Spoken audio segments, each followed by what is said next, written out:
और अब बात आईआईटी कानपुर के कमाल की, जिसने ऐसी मशीन बनाई जो ब्रेन स्ट्रोक के 1 साल बाद भी पैरालिसिस यानी लकवा से पीड़ित मरीज को 100% तक रिकवर कर सकती है।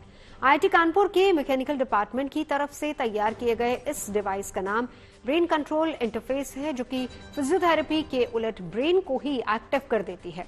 यानी कि ये मशीन दिमाग हाथ के बीच दोबारा कनेक्शन बना सकती है, जिससे ब्रेन स्ट्रोक के मरीजों की रिकवरी बहुत तेजी से होती है।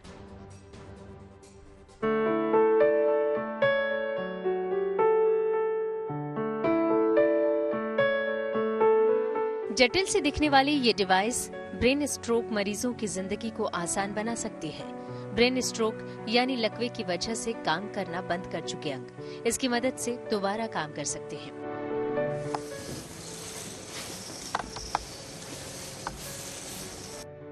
दिमाग में जाने वाली खून की सप्लाई बाधित होने की वजह से ब्रेन का कोई भी हिस्सा डैमेज हो जाता है। अगर सिर के बाएं हिस्से में खून की सप्लाई रुकती है या ब्लड क्लॉटिंग होती है तो शरीर का दायां हिस्सा प्रभावित हो जाता है। वैसे ही दिमाग के दाएं हिस्से में स्ट्रोक आने पर शरीर के बाएं हिस्से में काफी कमजोरी आ जाती है। पैरालिसिस यानी लकवे की वजह से चेहरे, पांव के अलावा हाथों पर भी असर पड़ता है, जिसकी वजह से बोलने चलने के अलावा लिखने में भी परेशानी आती है।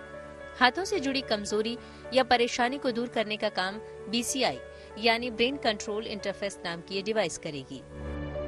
पेशेंट को ब्रेन स्ट्रोक हुआ है, जिसको हाथ या पैर का हाथ की फंक्शंस इम्पेयर्ड हो गया है, जो हाथ काम नहीं कर रहे ठीक से, उसी पेशेंट के लिए ये बेनिफिशियल होगा।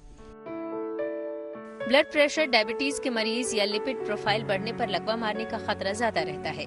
एक बार पैरालिसिस मार देने पर रिकवरी के लिए फिजियोथेरेपी के अलावा कोई इलाज नहीं है। हालांकि कई दफे फिजियोथेरेपिस्ट मसल्स को सक्रिय करने के लिए ब्रेन स्ट्रोक के मरीज का हाथ पकड़कर खुद ही एक्सरसाइज करवाने लगते हैं, जिसका फायदा मरीजों को नहीं पहुंचता। एक्सरसाइज करा जा रहा है तब ऐसा भी होता है कि पेशेंट जो है वो दूसरा कुछ सोच रहा है, तो ब्रेन और हाथ को कनेक्शन नहीं होता है। ब्रेन स्ट्रोक के मरीजों के ब्रेन और हाथों में कनेक्शन बनाने के लिए ब्रेन कंट्रोल इंटरफेस 3 चरणों में काम करती है, जिसकी वजह से मरीज खुद ही अपनी रिकवरी के लिए प्रयास करने लगता है। कंप्यूटर स्क्रीन में हम लोग पहले टास्क दिखाते हैं। टास्क है इधर लेफ्ट हैंड या राइट हैंड, आपको जो भी इम्पेयर्ड हैंड है उसको बंद करना या खोलना। तो जैसा दिखाए, हम राइट हैंड को आप बंद करिए या खोलिए, तब आपको ट्राई करना है। अभी जब आप ट्राई करते हैं तो पहले ब्रेन में सिग्नल जनरेट होता है। अब जब करेक्टली सोच रहा है, वो सिग्नल को हम लोग पिकअप कर लेते हैं। अगर पेशेंट करेक्टली सोच रहा है तो वो सिग्नल पिकअप करके हम लोग रोबोटिक एक्सोस्केलेटन को एक्चुएट करते हैं कि वो जो भी दिखाया गया, जैसे हैंड को खोलिए, हैंड को बंद करिए, रोबोटिक एक्सोस्केलेटन भी वही करेगा।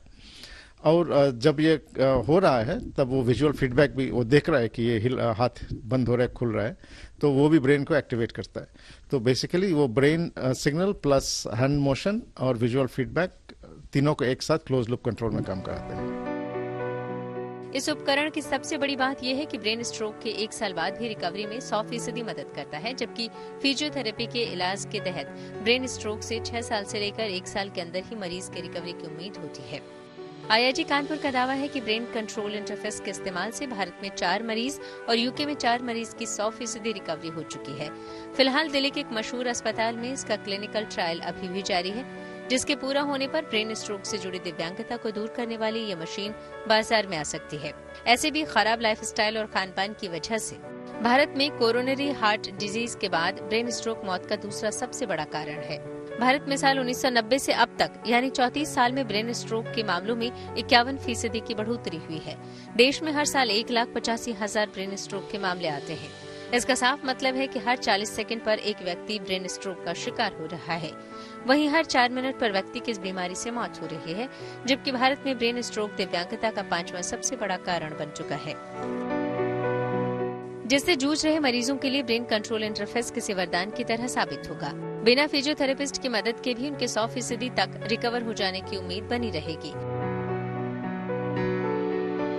कानपुर से सिमर चावला के साथ bureau report, good news today.